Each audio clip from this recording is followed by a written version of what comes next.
3 horas después del entierro de mi esposa, mi hijo y yo estábamos vaciando su piso en el barrio de Argüelles, en el distrito de Moncloa, cuando un papel de color crema cayó al suelo. Aunque muchos confunden esta zona con el vecino Chamberí por la cercanía, Elena siempre corregía con orgullo. Vivimos a un paso de la Rosaleda, Juan, esto es Moncloa. La cara de mi hijo se puso pálida, de un tono ceniza que contrastaba con su habitual bronceado de ejecutivo de Pozuelo. Sus manos temblaban mientras decía: esto no vale nada, y lo tiró directamente al cubo de la basura, escondiéndolo bajo los restos de un yogur a medio terminar. Yo, que he pasado décadas enseñando a mis alumnos de instituto a leer entre líneas en los libros de historia, supe que aquel gesto era demasiado brusco para ser casual. Recogí el papel cuando él se distrajo con una llamada y me fui al banco.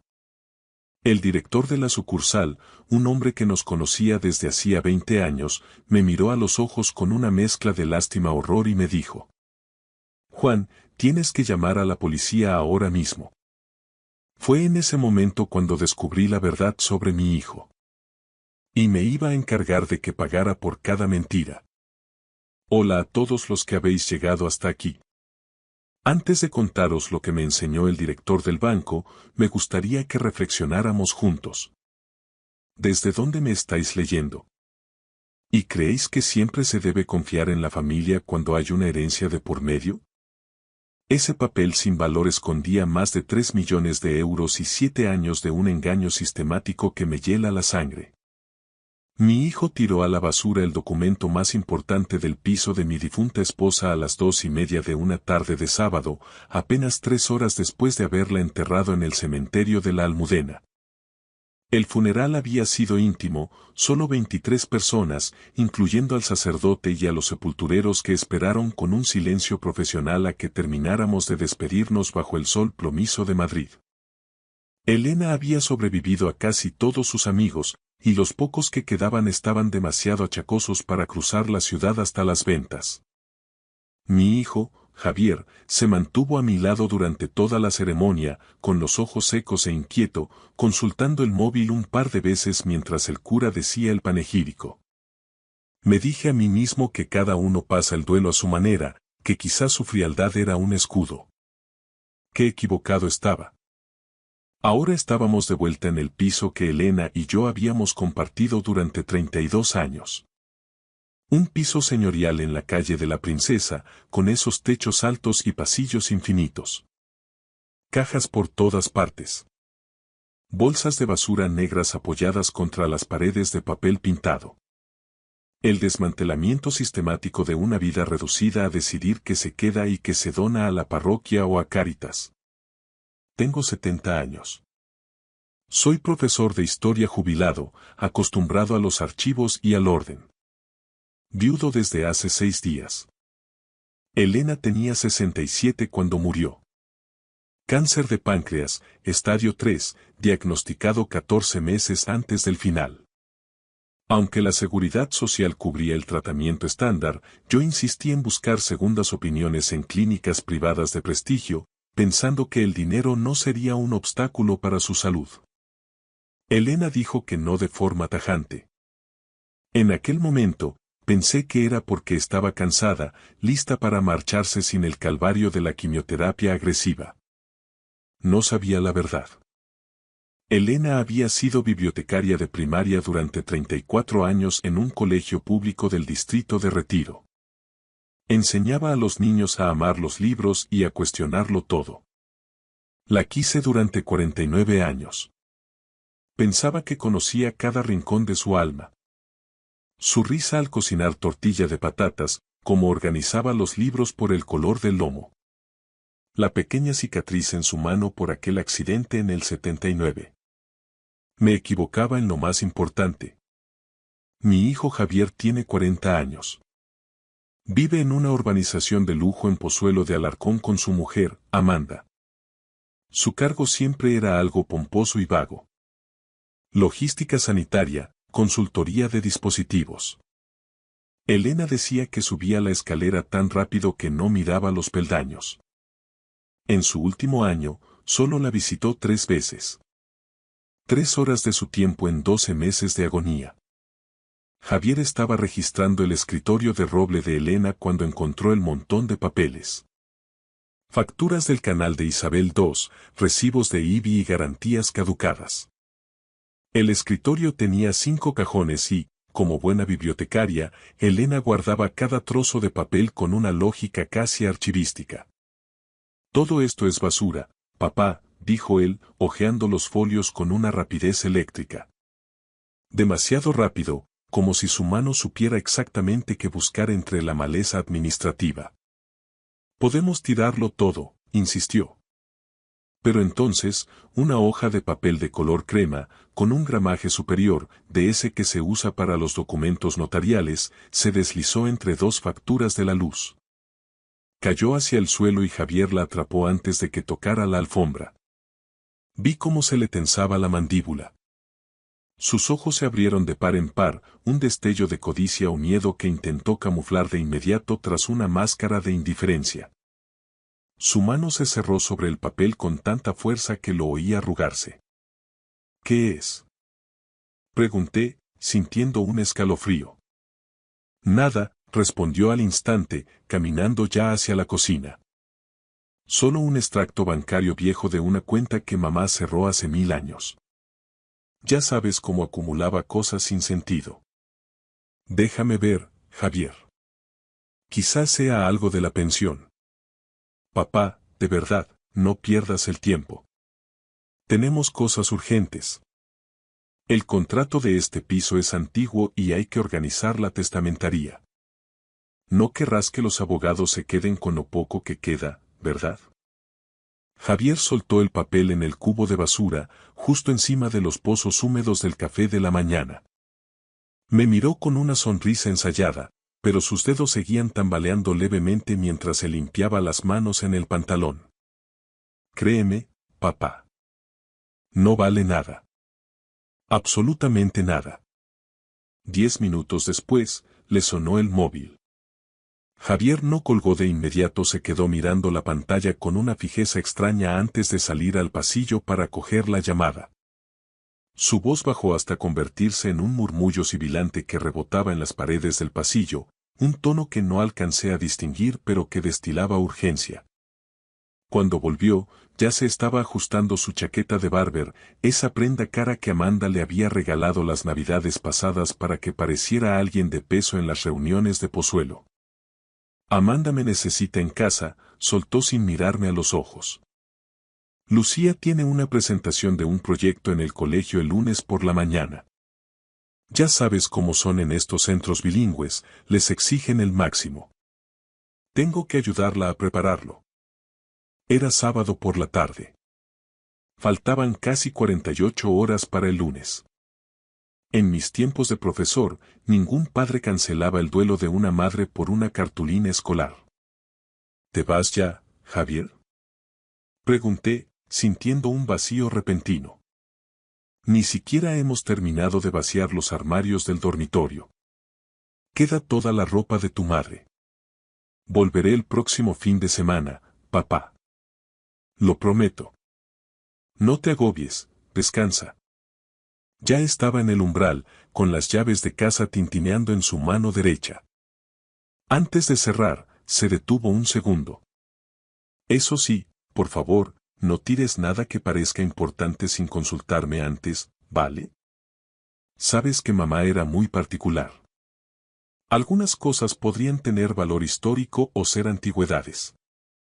Joyas, quizás. Deberíamos tasarlo juntos para que no te engañen en los rastros. Y se fue. Oí sus pasos resonar en la escalera de granito de la comunidad y, poco después, el zumbido distintivo de su Tesla arrancando en el garaje del edificio. El sonido se desvaneció rápidamente por la calle de la Princesa, engullido por el tráfico que subía hacia Plaza de España, y luego solo quedó el silencio espeso de los pisos antiguos. Me quedé sentado en aquel salón durante una eternidad. La luz de la tarde madrileña entraba por los ventanales en franjas doradas que, poco a poco, se tornaron naranjas, luego púrpuras sobre los tejados de Argüelles y, finalmente, de un azul eléctrico y profundo. No encendí ninguna lámpara. Me quedé allí, en el sofá de cuero que Elena y yo habíamos comprado en unas rebajas del Corte Inglés en 1991, rodeado de cajas de cartón y bolsas de basura. Algo en los movimientos de Javier me quemaba por dentro. Esa rapidez eléctrica, esa seguridad impostada y, sobre todo, la expresión de su rostro cuando el papel rozó el suelo. Había sido un segundo de codicia pura, el mismo brillo que le vi a los 16 años cuando le pillé robando calderilla para tabaco, o a los 22, cuando Elena lloró al descubrir que faltaban 500 euros de su cuenta de ahorros. A las 8 de la tarde, con los huesos entumecidos por el frío que empieza a calar en las casas viejas de Madrid al anochecer, me levanté. Encendí el fluorescente de la cocina, que parpadeó 2 veces antes de inundar la estancia con una luz blanca y fría. Me acerqué al cubo de la basura. El papel seguía allí, descansando sobre los pozos del café y una servilleta manchada. Tenía una esquina arrugada, la marca de la presión de los dedos de mi hijo. Lo saqué con el cuidado de quien manipula un incunable y lo alicé sobre el mármol de la encimera. No era un extracto bancario cualquiera. Era un certificado de depósito a plazo fijo del Banco Santander, emitido por la oficina principal de la Castellana y fechado el 12 de abril de 2017. El valor nominal me golpeó como un impacto físico. 324,5670. 3.245.000 euros. Se me durmieron las manos y sentí un pitido agudo en los oídos. Lo leí 3, 4, 5 veces. Los números no se movían. Y pegado al documento, con un pequeño post-it amarillo donde la caligrafía de Elena, esa letra de bibliotecaria, clara y decidida, resaltaba con fuerza, había un mensaje que hizo que el suelo se inclinara. Juan, ellos no saben nada de esto. Lleva este documento a Russell Jennings en la oficina del Santander de la Castellana. No confíes en nadie de la familia. Te quiero. No confíes en nadie de la familia. No decía ten cuidado o pregúntale a Javier. Decía que no confiara en nadie, lo que incluía a nuestro propio hijo. Me pasé la noche en vela. A las 2 de la mañana, la calle de la Princesa estaba inusualmente silenciosa, solo interrumpida por algún taxi ocasional. El certificado brillaba bajo la luz de la cocina como una sentencia. Intentaba recordar aquel abril de 2017. Ese fue el año en que Elena empezó con los olvidos. Pequeños despistes que el Dr. García, nuestro médico de cabecera, calificó como deterioro cognitivo leve. Pero ahora, viendo la cifra, me preguntaba. ¿Estaba Elena perdiendo la cabeza, o estaba construyendo un muro de contención? 2017 también fue el año en que Javier regresó de Londres, supuestamente tras el fracaso de una empresa de suministros médicos. Se presentó con 2 maletas y 1000 promesas de cuidarnos. Ya no sois unos chavales, papá, decía mientras se instalaba en Pozuelo. Al principio era el hijo modelo. Venía 2 veces por semana, la llevaba a sus revisiones en el hospital clínico, revisaba nuestra caldera. Esa gratitud que sentí entonces ahora se transformaba en hiel. Elena había rechazado el tratamiento contra el cáncer el pasado enero. El médico nos habló de una cirugía compleja y un postoperatorio durísimo. Aunque la Seguridad Social cubría el proceso, yo quería llevarla a la Clínica Universidad de Navarra, quería agotar todas las opciones privadas aunque nos costara los ahorros de toda una vida. No voy a hacerlo, Juan, me dijo ella en aquel entonces, con una calma que me resultó incomprensible. Tengo 67 años.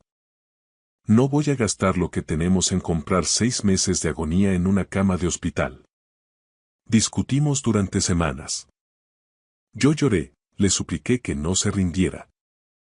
Pensé que era cansancio, que era su forma de aceptar el destino. Pero ella tenía 3 millones de euros. Podría haber pagado la mejor atención del mundo 10 veces. Y eligió morir en silencio.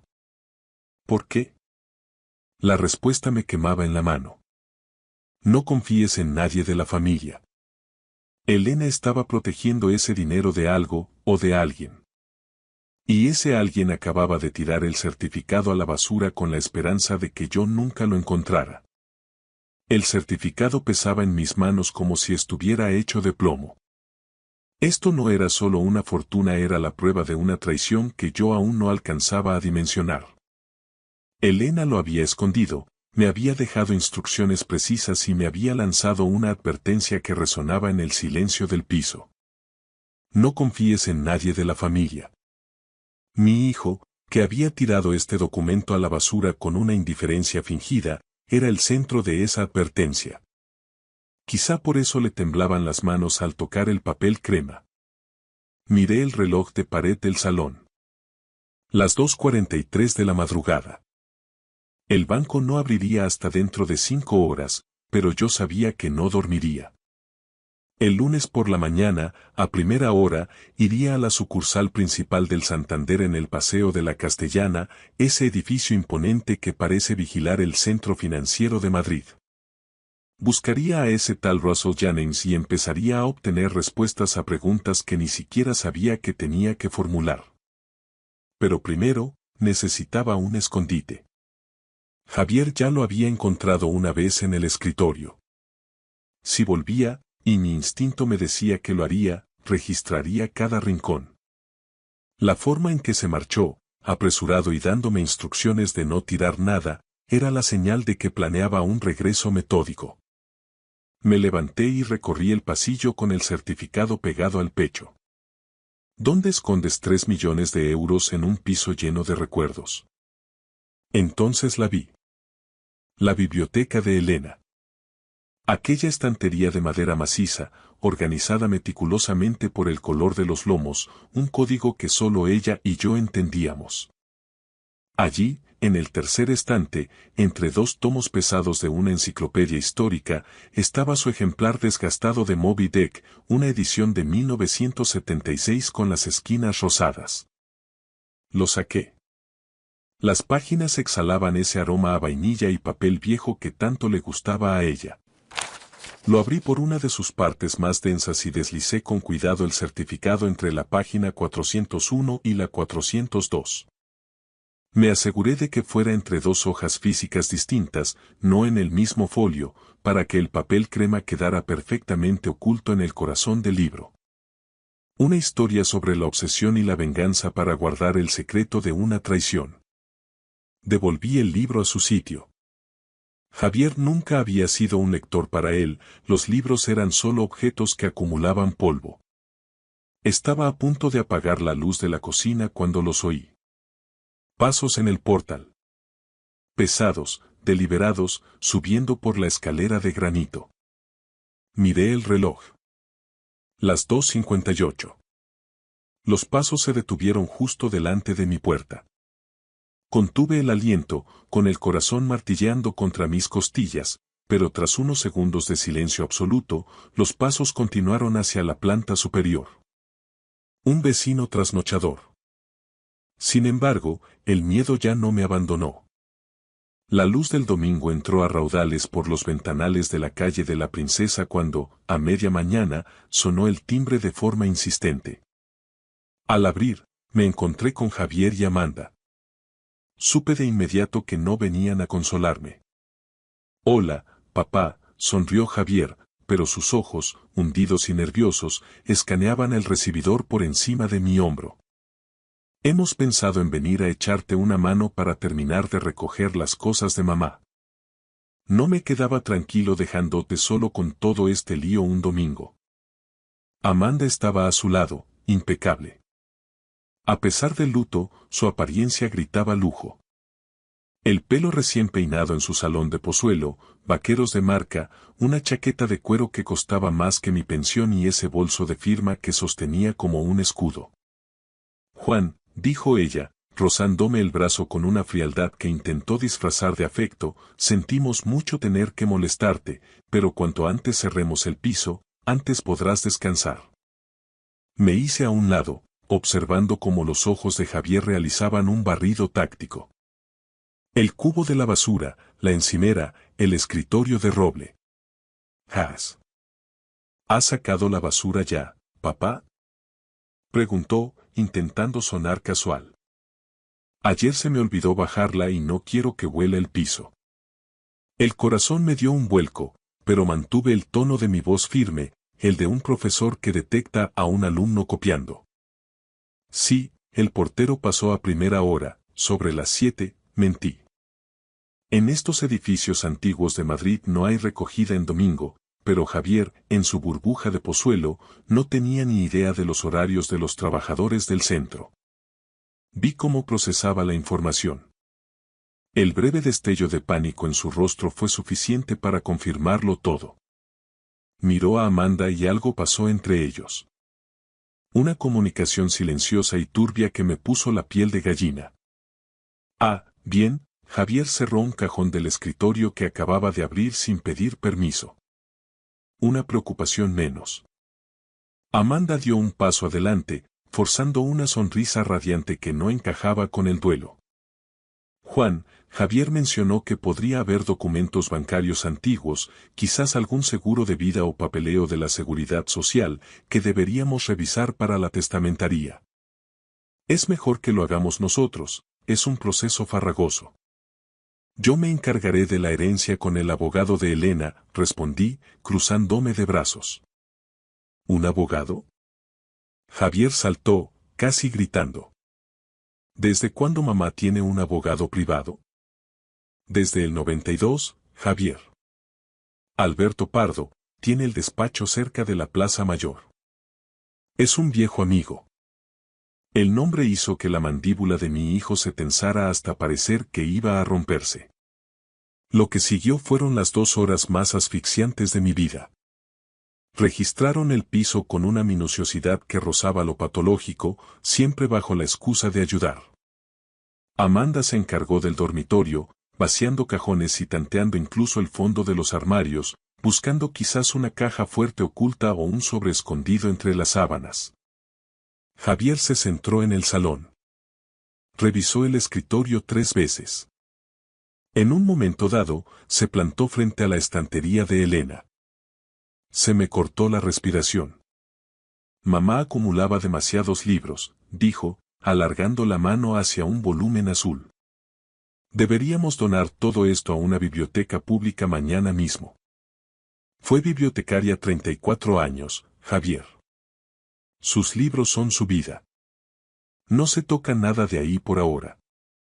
Sacó una enciclopedia, la hojeó con desprecio y la volvió a encajar. No tocó el Moby Dick.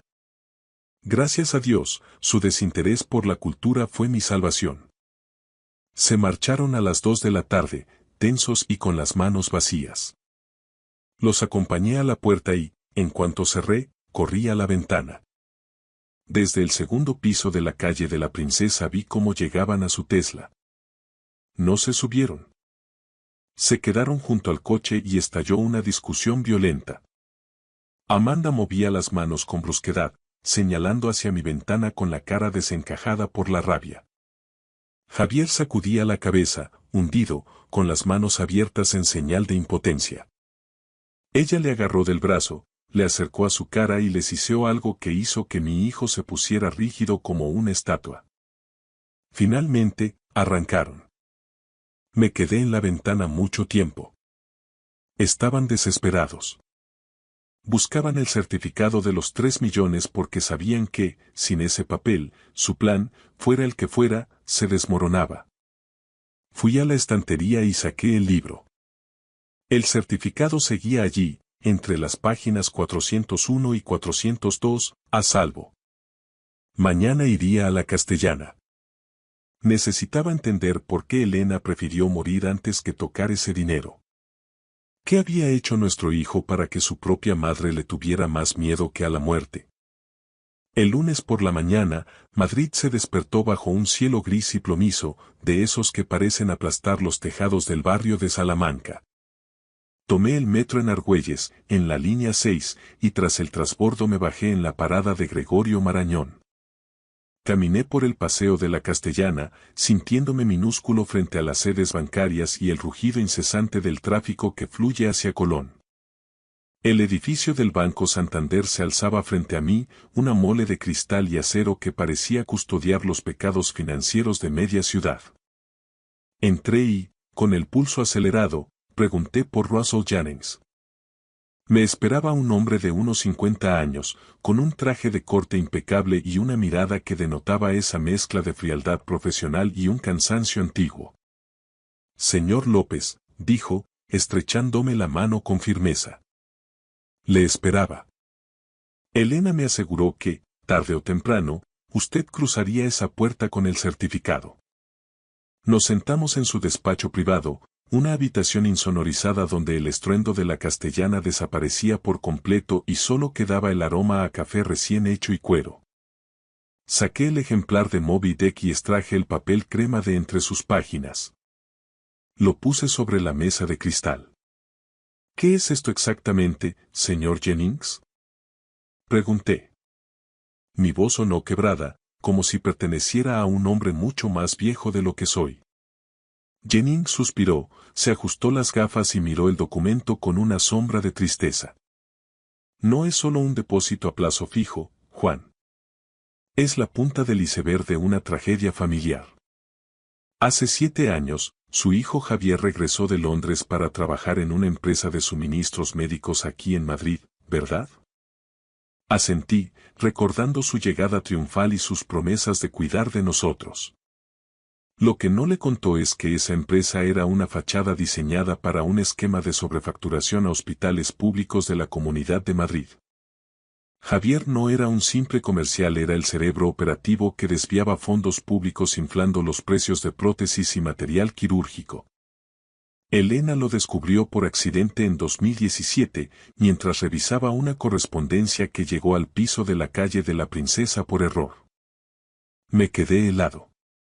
Mi esposa, la bibliotecaria que apenas alzaba la voz, había descubierto una red de corrupción que salpicaba a la sanidad madrileña.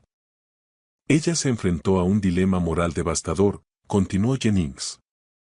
No podía denunciar a su único hijo y enviarlo a Soto del Real, pero su conciencia de funcionaria pública no le permitía dejar que él se lucrara con el dinero de los contribuyentes. Así que le impuso un pacto de silencio absoluto. Un chantaje piadoso. Javier debía transferir cada euro de sus beneficios ilegales a esta cuenta controlada por ella.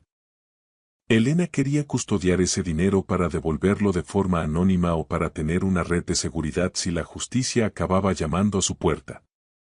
¿Y por qué me advirtió en su nota que no confiara en nadie de la familia? Pregunté, sintiendo un nudo en la garganta. Jennings se inclinó hacia adelante, su expresión se volvió gélida. Porque Javier no se detuvo, Juan. Él pensó que, con Elena enferma, el rastro del dinero moriría con ella.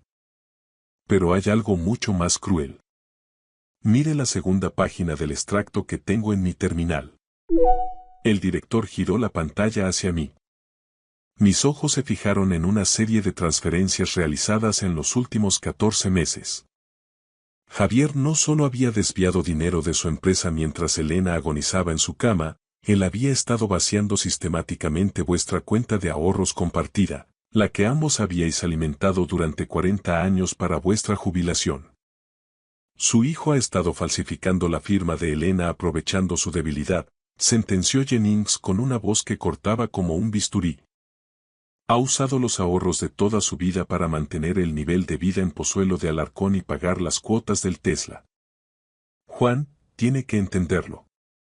Si no actúa ahora mismo, Javier no solo intentará recuperar esos 3 millones del depósito, sino que le dejará a usted en la calle, sin un solo euro en su cuenta bancaria.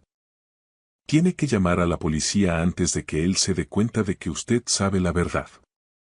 Salí del banco con el corazón martilleando contra las costillas, sintiendo que el aire de la Castellana era demasiado denso para mis pulmones. No llamé a la policía desde allí. A pesar del consejo de Jennings, una parte de mí, esa parte que todavía recordaba a Javier como el niño que jugaba en el Parque del Oeste, necesitaba enfrentarse a él. Necesitaba mirar a los ojos al hombre que había ayudado a criar y preguntarle cómo había sido capaz de robarle a su madre mientras ella se apagaba en una cama de hospital. Regresé al piso de la calle de la Princesa. Me senté en el salón, en penumbra, y esperé. Sabía que el hambre de ese dinero lo traería de vuelta. A las 6 de la tarde, el sonido metálico de la llave girando en la cerradura rompió el silencio. Javier entró solo esta vez. Ya no había rastro de la falsa amabilidad del domingo ni de la preocupación filial. Su rostro estaba congestionado, con las venas del cuello marcadas y los ojos inyectados en sangre. ¿Dónde está, papá? Espetó sin siquiera cerrar la puerta. El papel. Sé que no lo tiraste. He hablado con el portero de la finca y me ha dicho que el camión no pasa los domingos. Me has mentido. Me serví un vaso de agua en la cocina con las manos sorprendentemente firmes. El miedo se había convertido en una resolución fría. Está a buen recaudo, Javier. He pasado la mañana con Russell Jennings en la Castellana. Se detuvo en seco en mitad del pasillo. El color desapareció de su rostro, dejando una palidez grisácea bajo el bronceado artificial de Pozuelo. ¿Qué te ha dicho ese viejo? No le creas, papá. Es un resentido que siempre envidió el éxito de nuestra familia, me tiene manía porque. Me ha enseñado las firmas, Javier, le corté, alzando la voz por primera vez.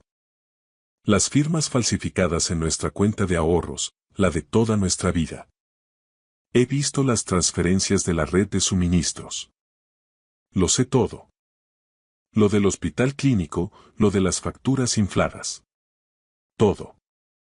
Javier dio un paso hacia mí, cerrando los puños. Por un momento, vi en sus ojos un destello de violencia pura, un animal acorralado que ya no reconocía a su padre. Ese dinero es mío por derecho, siseó con una voz que no parecía suya. Yo me arriesgué. Yo hice el trabajo sucio en esos despachos mientras tú leías libros de historia. Mamá solo era una vieja paranoica que se interponía en mi camino. Se negó a tratarse el cáncer solo para castigarme, para que yo no pudiera tocar los fondos mientras ella estuviera viva.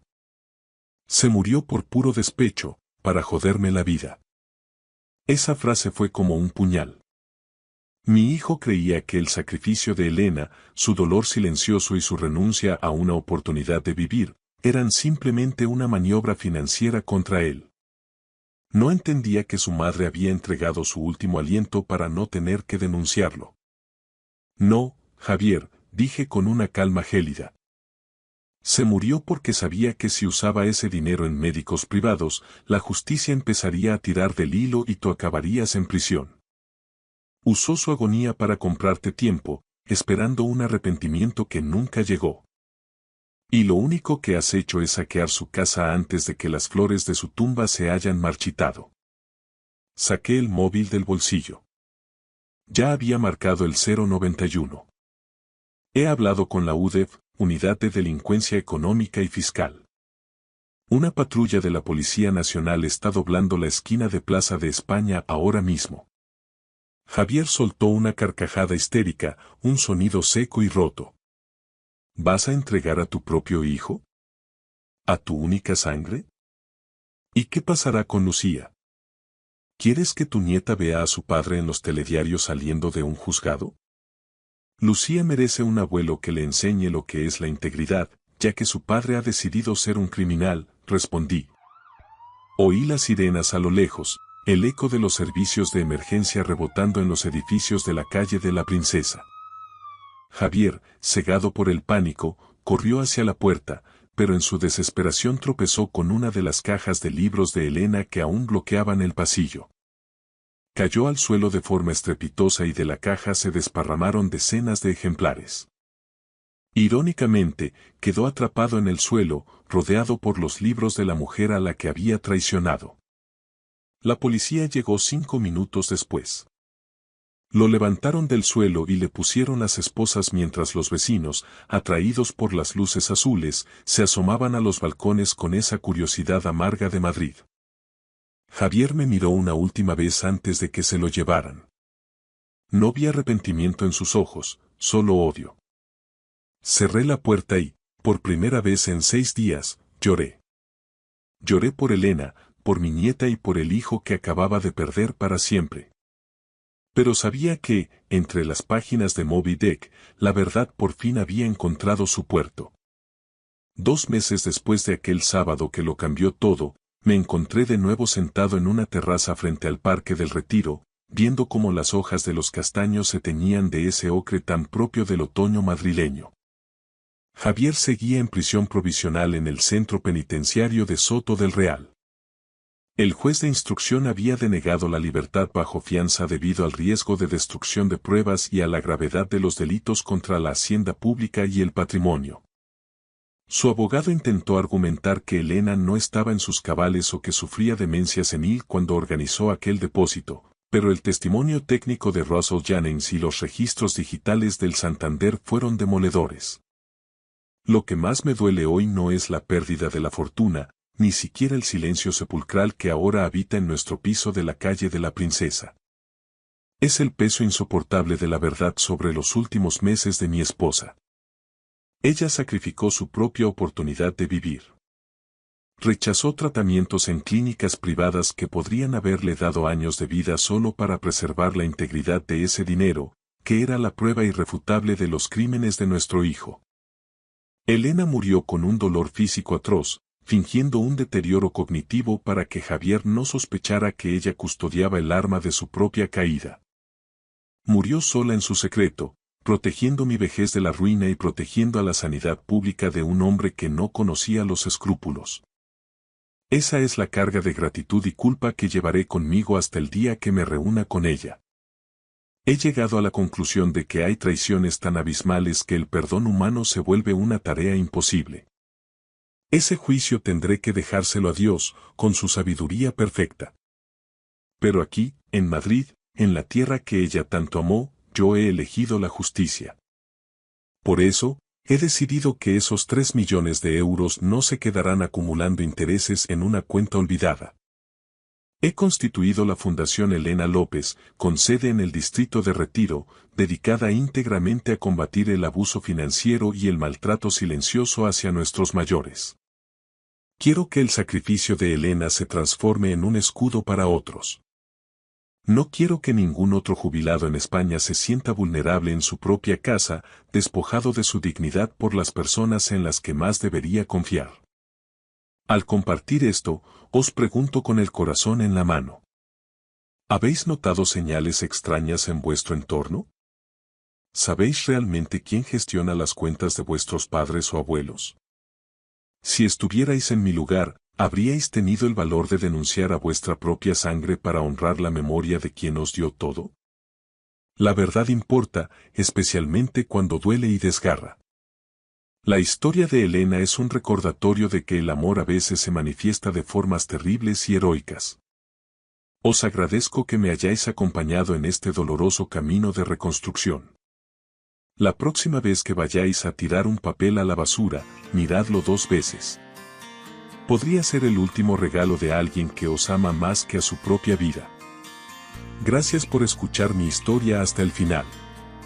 Si resonó contigo, dale like, escribe en los comentarios qué fue lo que más te tocó y no olvides decir de dónde eres. Suscríbete al canal, vienen muchas más historias. Me llamo Mateo Vega. Tengo 66 años y, hasta hace muy poco, creía que conocía cada rincón de mi vida y de mi familia en nuestra querida Sevilla. Pero la verdad es como el sol de agosto en Andalucía. Tarde o temprano, termina quemando las sombras. Han pasado 10 meses desde que mi esposa, Lucía, falleció. Ella no era solo mi compañera, era una abogada de prestigio que dedicó 23 años de su vida a proteger los intereses de los ancianos de nuestro barrio en su despacho de Triana. Su oficina era su santuario, un pequeño garaje reformado detrás de nuestra casa en la calle Pureza. Durante casi un año, evité entrar allí. Cada vez que pasaba por delante, me parecía ver su reflejo en el cristal, con sus gafas de lectura y rodeada de expedientes jurídicos. Sin embargo, mi nieta Estela necesitaba un lugar tranquilo para estudiar y decidí que era hora de convertir ese templo del duelo en una biblioteca para ella. Llamé a Javier, un contratista de confianza que ya nos había hecho reformas antes. Solo hay que desmontar las estanterías, actualizar el cableado y mejorar la iluminación, le dije mientras le entregaba la llave aquel martes de finales de septiembre. No podía quedarme a ver cómo desmantelaba el espacio de Lucía. Sus libros de derecho, sus diplomas de la Universidad de Sevilla, incluso la taza de café que nunca terminaba de lavar. 3 horas después, mi móvil sonó. Era Javier. Su voz sonaba tensa. Sr. Vega, tiene que venir a ver esto. Pero no venga solo. Traiga a sus hijos. Mi corazón dio un vuelco. Cuando llegué, Javier estaba junto a la estantería del muro este, esa que Lucía encargó a medida en 2001. La había desplazado hacia adelante. Se movía con demasiada facilidad, me explicó. Detrás, oculta en el muro, había una pequeña caja fuerte digital de acero cepillado. Me quedé solo en el despacho. El aire todavía olía ligeramente a su perfume. Lucía nunca mencionó una caja fuerte, pero después de 44 años de matrimonio, conocía sus patrones. Probé con nuestras fechas especiales. El código de nuestro aniversario de bodas hizo clic. 15-06-81. Al abrirla, encontré un lápiz de memoria USB, un sobre de color manila sellado y una pila de documentos con nombres subrayados de personas que conocía de la ciudad. El sobre tenía mi nombre escrito con su letra precisa. Para Mateo. Leer a solas primero. Mis manos temblaban tanto que tuve que apoyarme en su escritorio para abrirlo. Dentro había una carta de 3 páginas. La primera línea me robó el aliento. Mi querido Mateo, si estás leyendo esto, es que ya no estoy. Y has encontrado lo que he estado ocultando durante 3 años. 3 años. Ella cargó con este secreto mientras el cáncer consumía su vida. Le pedí a Javier que se marchara. Él asintió con respeto y cerró la puerta, dejándome a solas con las últimas palabras de mi esposa. La luz del atardecer se filtraba por las persianas, proyectando sombras alargadas sobre la mesa donde Lucía pasó tantas noches revisando casos. Diego no es quien pensamos que es, decía la carta. Mi pecho se apretó. Diego, nuestro hijo mayor, el exitoso, el que trabajaba en la zona financiera de Madrid, de quien me había sentido orgulloso durante 44 años. Hace 3 años, la SRA. Dolores Ibáñez vino a mi despacho. Perdió todos sus ahorros de jubilación, 380.000 euros. El asesor de inversiones que se lo llevó fue nuestro hijo. Mis ojos se nublaron, pero seguí leyendo. Lucía había investigado. Había 6 víctimas, 6 clientes ancianos que confiaron en alguien que se hacía llamar Lucas Vega. Lucas, nuestro hijo menor. El que siempre parecía estar en apuros, el que se declaró en quiebra hace 7 años, a quien su mujer abandonó y que ahora sobrevivía dando clases de matemáticas en un instituto de secundaria. La carta era demoledora. Diego había usurpado la identidad de su hermano. Había usado sus cuentas, falsificado sus firmas y cargado toda la culpa sobre Lucas. Si aquello salía a la luz sin pruebas, Lucas sería el primer arrestado. Me desplomé en la silla de cuero. Diego vivía en una urbanización de lujo en Pozuelo, conducía un Mercedes y se iba de vacaciones a Europa cada verano. Siempre pensé que era el brillante y responsable, mientras que Lucas me resultaba decepcionante y frágil.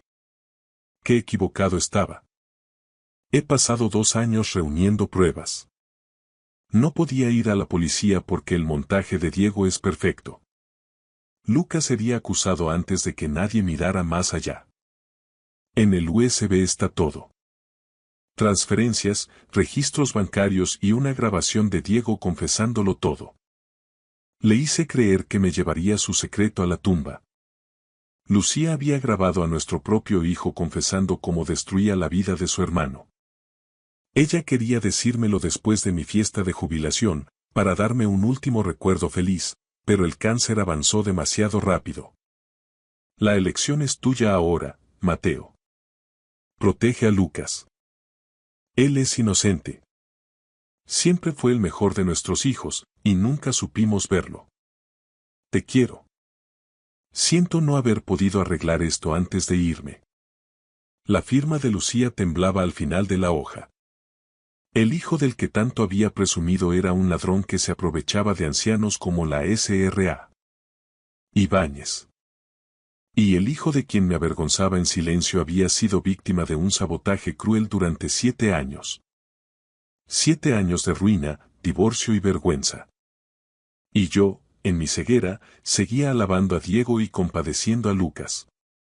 Conecté el USB al portátil que Javier había dejado olvidado.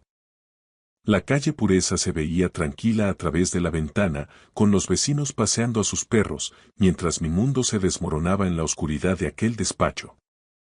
El USB contenía 2 carpetas. Víctimas y grabaciones. Abrí la primera carpeta. La foto de Dolores Ibáñez apareció en pantalla. Una mujer de 83 años con una sonrisa dulce y una chaqueta de punto, la abuela de alguien que confió en nosotros. Diego le había robado 380.000 euros, los ahorros de toda una vida destinados a la educación de su nieto, usando el nombre y el DNI de Lucas. Había 5 expedientes más. 5 vidas arruinadas. Luego, hice clic en las grabaciones. La voz de Lucía llenó la sala, tranquila al principio, y luego la de Diego, suave y segura, la voz que yo tanto había admirado. Lucía mencionó a Dolores Ibáñez. Diego se puso a la defensiva. Cuando ella presionó, su tono cambió. Dijo que el nombre de Lucas estaba en todos los documentos, que Lucas sería el arrestado. Dijo que los ancianos tenían más dinero del que necesitaban, que Lucas era un débil y un fracasado, y que él, Diego, había ganado. He ganado, mamá. He ganado, decía la voz de mi hijo en la grabación con una risa fría y cruel. Escuché los sollozos de Lucía antes de que se cortara el audio. Ella pasó sus últimos meses recolectando pruebas para salvar a Lucas de la trampa que su propio hermano le había tendido.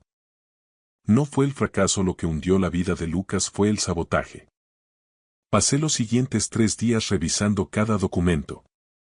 Todo encajaba de forma devastadora. Recordé cuando Savannah dejó a Lucas hace 3 años.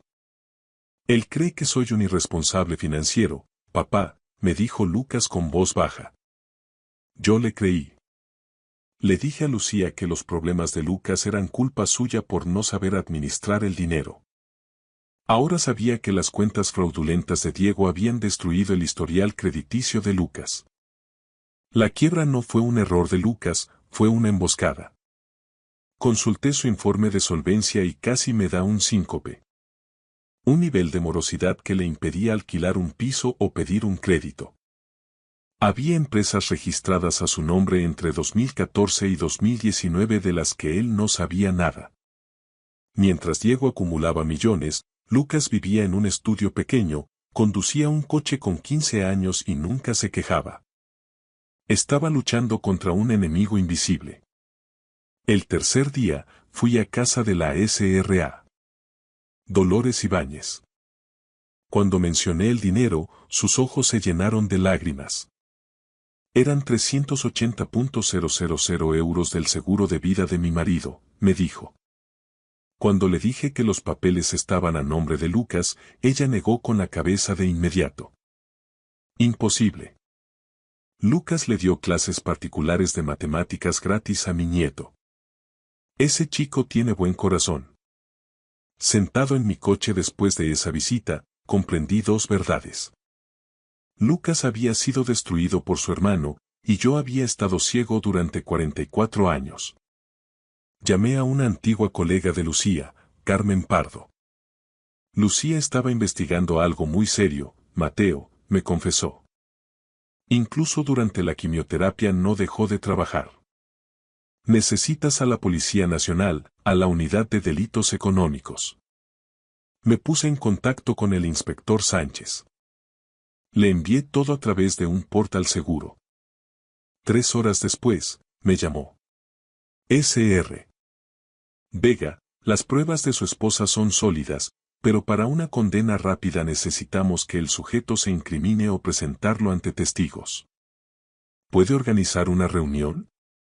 Aquello significaba tenderle una trampa a mi propio hijo. Durante 2 días apenas dormí, preguntándome cómo un padre puede entregar a su hijo. Pero luego pensaba en Lucas, en su vida destrozada, en su hija Estela creciendo mientras yo miraba hacia otro lado. Pensé en Lucía muriendo mientras luchaba por la justicia. Justicia para Lucía. Protección para Lucas. Verdad para Estela. El sábado por la mañana envié un mensaje al grupo de WhatsApp familiar. He encontrado algo de vuestra madre durante la reforma. Afecta a su herencia y a la familia. Os necesito a los dos aquí el sábado a las 14. Es importante. Lucas respondió de inmediato. Allí estaré, papá. ¿Va todo bien? Diego tardó 45 minutos. Papá, tengo una reunión en Madrid. No puede esperar. No, escribí. A las 2. Sobre vuestra madre. No faltes. Llegó el sábado, gris y frío. Me vestí con la camisa azul que Lucía siempre decía que resaltaba mis ojos. Me puse su anillo de bodas en una cadena alrededor del cuello, sentía que la traía conmigo. A las 13:45 oí un coche. Lucas llegó primero con Estela. Minutos después, Diego aparcó su Mercedes de alta gama, un coche que valía lo que Lucas ganaba en 2 años de profesor. Entraron en el despacho de Lucía. Lucas se sentó en el sofá con Estela, protegiéndola. Diego se repantingó en el sillón como si fuera el dueño del lugar. Me puse tras el escritorio de Lucía, con el portátil abierto. Gracias por venir, dije con calma. Antes de morir, vuestra madre me dejó una carta. Algo que descubrió y que investigó durante 2 años mientras el cáncer la mataba. Lucas me miró confundido. Hablo de fraude, de robo y de usurpación de identidad, dije levantando la carta. Vuestra madre descubrió que 6 clientes perdieron 1,8 millones de euros a través de cuentas abiertas a nombre de Lucas. La habitación se quedó en silencio. ¿Qué? Eso es imposible, susurró Lucas. Sé que tú no fuiste, dije mirando a Diego. Pero alguien usó tu nombre, tu DNI y falsificó tus firmas para que tú cargaras con la culpa. Diego se levantó de golpe. Papá, mamá estaba muy medicada al final. No pensaba con claridad. Siéntate, dije con una autoridad que me sorprendió. Vuestra madre tuvo la lucidez suficiente para grabar conversaciones. Giré el portátil y pulsé play. La voz de Lucía llenó la sala. Diego, tenemos que hablar. Dolores Ibáñez perdió 380.000 euros. La respuesta de Diego en la grabación fue cínica. Mala suerte. Volatilidad del mercado. Y luego. El nombre de Lucas está en todo. Él irá a la cárcel, no yo. Estela empezó a llorar en silencio. Lucas estaba petrificado. Mi quiebra. Susurró Lucas. Mi divorcio. Fuiste tú. Savannah me dejó porque creía que yo era un desastre. No pude pedir un préstamo cuando Estela necesitó aquella operación de urgencia. Pensé que era culpa mía. Y fuiste tú, dijo Lucas con la voz rota, mirando a su hermano. Destruiste mi vida y dejaste que yo creyera que me lo merecía. Diego se puso en pie con una sonrisa burlona. ¿Y qué vas a hacer, papá? ¿Vas a entregar a tu propio hijo? Miró con suficiencia, convencido de que yo elegiría la sangre antes que la justicia. Se equivocaba. Nunca conoció realmente a su madre, ni a mí. Sí, dije en voz baja. Lo haré. La sonrisa de Diego desapareció. He ganado yo. Gritó perdiendo los papeles. Esos viejos tenían más dinero del que necesitaban. Yo he construido una carrera millonaria mientras tú das clase por 2.000 euros al mes. Abrí la puerta del despacho. El inspector Sánchez entró seguido de 2 agentes. Diego Vega, dijo el inspector, queda usted arrestado por fraude bancario, usurpación de identidad y estafa a personas mayores. Diego se puso pálido. Papá, no puedes hacerme esto. Soy tu hijo. Dejaste de ser mi hijo cuando robaste a ancianos y destruiste a tu hermano, dije con la voz quebrada. Lucía lo sabía. Ella dedicó sus últimos 2 años a proteger a Lucas. He necesitado que ella muera para poder ver la verdad. Mientras se llevaban a Diego esposado, el silencio volvió a la sala. Estela me preguntó a dónde se llevaban a su tío. Ha hecho daño a mucha gente, cariño. Ahora tiene que enfrentarse a ello. Tu padre es inocente. Siempre lo fue. Abracé a Lucas. Se derrumbó sobre mis hombros llorando. Tu madre hizo esto, le susurré. Ella siempre supo quién eras. Yo fui el ciego. No hubo juicio. 3 semanas después del arresto de Diego, su abogado se puso en contacto con el inspector Sánchez para negociar un acuerdo.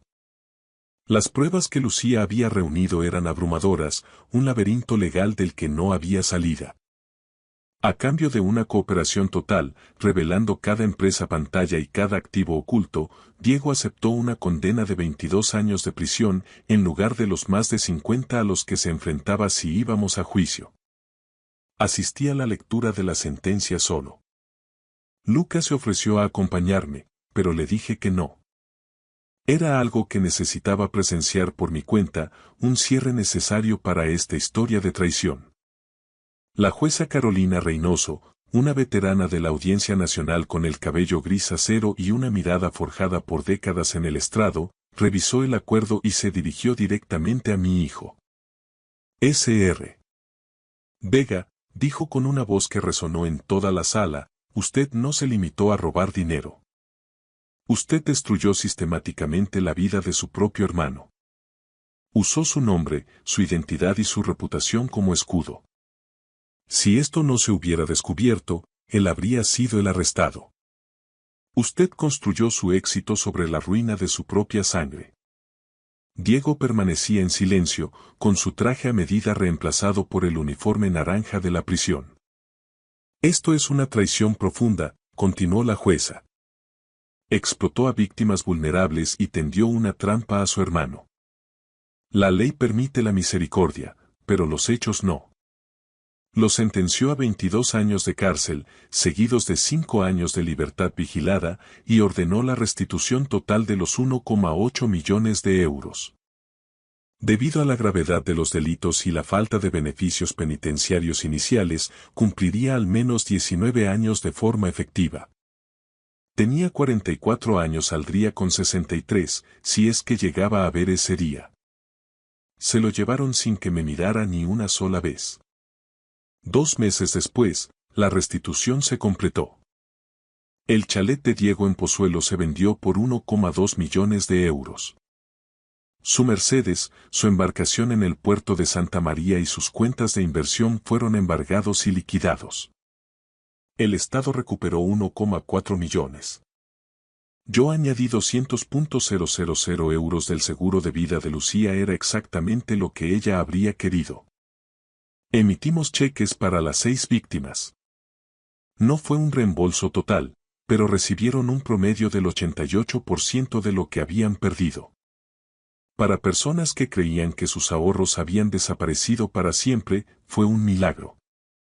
Cuando se lo comuniqué a la SRA, Ibáñez rompió a llorar. Gracias a Lucía y a usted, me dijo, mi nieto podrá ir a la universidad. La redención de Lucas llegó lenta pero firme.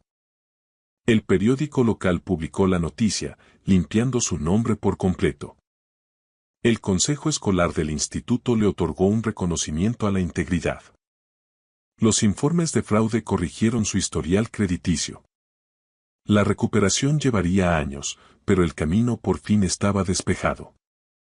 El apoyo de la comunidad lo abrumó. Los padres de sus antiguos alumnos recaudaron 40.000 euros para ayudarlo a reconstruir su vida.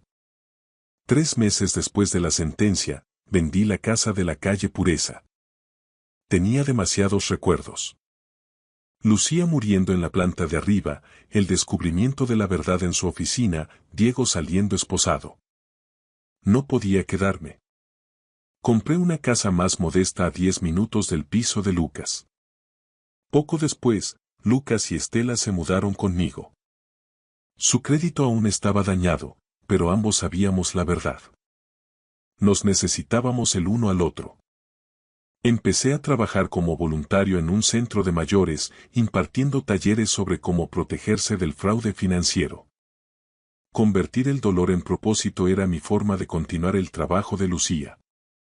Antes de entregar las llaves de la antigua casa, entré por última vez en el despacho de Lucía. Decidí que no lo convertiría en una sala de lectura allí, sino que lo recrearía en nuestro nuevo hogar. Su mesa, sus libros, sus diplomas. Un monumento a una mujer que luchó contra el cáncer y la corrupción al mismo tiempo. Ella nos protegió incluso después de su muerte a través de grabaciones y pruebas. Ese era el legado de Lucía. No el título, ni la carrera, sino el valor de luchar por lo que es justo, aunque le costara todo. Incluso si le costaba perderme a mí por un tiempo. En una fría mañana de diciembre, celebramos una pequeña ceremonia en lo que llamé el despacho memorial Lucía Vega. Lo había recreado con cuidado en la nueva casa, con las ventanas orientadas al este para que entrara el sol de la mañana, igual que en Triana. Sobre el escritorio colgaba una placa de bronce. Lucía Vega, de 1958 a 2024. Luchó por la verdad incluso cuando le costó todo. Nos reunimos los 4. Lucas, Estela, la S.R.A. Ibáñez y yo. El abuelo me pidió que leyera algo, dijo Estela, con su voz de 12 años firme a pesar de las lágrimas. Sostenía una página mecanografiada. Es un ensayo que escribí para el colegio. Una persona que cambió mi vida. Aclaró su garganta y empezó. Mi abuela murió antes de que yo la conociera de verdad. Pero este año he aprendido algo increíble. Mientras se moría, también estaba luchando. No solo contra el cáncer, sino contra el crimen. Mi tío hizo algo muy malo. Robó a ancianos y prefirió que culparan a mi padre. Durante 10 años, la vida de mi padre fue una mentira. Pero mi abuela lo sabía. Ella fue como un ángel de la guarda que salvó a mi papá incluso después de haberse ido. Ese es el tipo de persona que quiero ser. Alguien que lucha por lo correcto, aunque sea difícil. La S.R.A. Ibáñez se secó los ojos. Lucas abrazó a su hija con fuerza. Luego, Lucas miró la foto de Lucía y dijo con la voz quebrada. Mamá, gracias por creer en mí cuando nadie más lo hizo. Gracias por pelear una batalla que yo ni siquiera sabía que existía. Se volvió hacia mí. Papá, gracias por terminar lo que mamá empezó. Gracias por elegir la verdad. Gracias por elegirme a mí. No pude hablar. Solo estreché a mi hijo en un abrazo que llevaba 41 años de retraso. A veces me preguntan de dónde saqué las fuerzas para entregar a mi propio hijo. La verdad es que yo no lo hice, lo hizo Lucía. Ella ganó la batalla contra la corrupción y esa victoria nos sobrevivirá a todos. Diego cumple su condena en la prisión de Huelva. No lo visitamos. Hay traiciones que son demasiado profundas. Lucía me enseñó que el amor a veces significa proteger al inocente, incluso cuando el coste es altísimo. Ella no solo dejó pruebas, dejó la verdad. Y la verdad nos devolvió nuestra familia, una construida sobre la honestidad, no sobre la lealtad ciega. Afuera empezaba a refrescar. La voz de Estela me llamó desde el salón. Abuelo. Papá está haciendo chocolate caliente. Miré por última vez la foto de Lucía sonriendo y bajé a reunirme con ellos. 3 generaciones sanando juntas. Cuéntame otra historia de la abuela, pidió Estela. Sonreí. Cada historia sobre ella es una historia sobre la valentía. Tengo 66 años y, si hay una lección que he aprendido, es esta. No estéis ciegos como lo estuve yo. No ignoréis las señales. No favorezcáis a un hijo sobre otro. No esperéis a que alguien muera para ver su coraje. Durante 44 años pensé que conocía a mi familia, pero la vida me demostró que estaba equivocado. Pensé que sabía de qué hijo estar orgulloso, y resultó que estaba celebrando al equivocado. Pensé que mi esposa era solo una buena abogada. Ahora sé que era una guerrera. Estas historias que le cuento a Estela ahora son diferentes. Son honestas. Tratan sobre errores, ceguera y aprender demasiado tarde. Pero también tratan sobre la redención. Esta historia me enseñó que, a veces, amar significa elegir la justicia por encima de la comodidad.